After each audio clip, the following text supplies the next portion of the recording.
steering through a corner. This way or this way? Which is safer?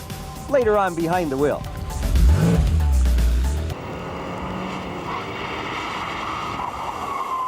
And now, behind the wheel with Charlie Goodman. Here we are at Shannonville Motorsport Park. The technique that we are going to discuss today is how to go around a corner. It's the same on the racetrack or on the street. I'm now facing a left-hand bend. Left-hand bends, right-hand bends, the technique is still the same. What we wish to do is eliminate the problem that most people think that on a left-hand bend, they should be well over here on the left-hand side of the road, which represents security. Everyone knows that if you lose control of your car, you slide off to the outside. So most people will drive right around the very sharp angle around the inside of the corner. Of course, this presents a problem. In order to keep the car in as tight as this on the left, it requires an immense amount of steering angle. The more steering angle that you use, the less ability that your tires have in reserve to help you survive in the event of a potential accident or a skid.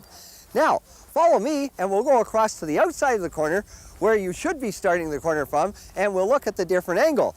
The angle now is far more open. In fact, we have almost taken this bend and opened it right up and made it about as straight as we possibly can. We are taking the largest constant radius through the corner, from as far over to the left, or to the right side, I'm sorry, as you can possibly get, in very tight to the center, and then come out wide again. Remember though, here we are speaking about only the amount of roadway that you can safely use. We're not suggesting that you go over on the other side of the road into oncoming traffic. That just does not make sense. Now we're going to go and we're going to jump in a car and you'll follow me as we drive through this corner. The first time through, we will purposely do it incorrectly so that you can observe the immense amount of steering angle required and compare it to the corner when we do it properly.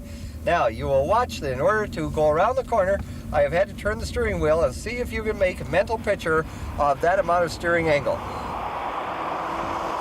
Once again, we are approaching our left-hand corner, but this time a significant difference. We are as far as we can safely get to the right-hand side of our lane or the road. This allows us to enter the corner with considerably less steering angle, and you will note that this is as much as I'm going to turn the steering wheel.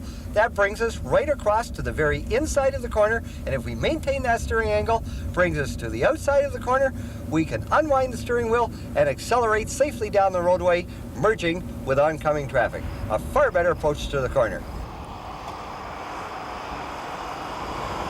There is much more to learn about corners. Indeed, there is a place to go slow and a place to go fast.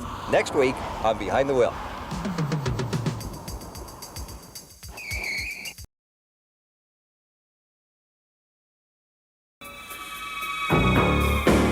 Now, that used to be a Nova.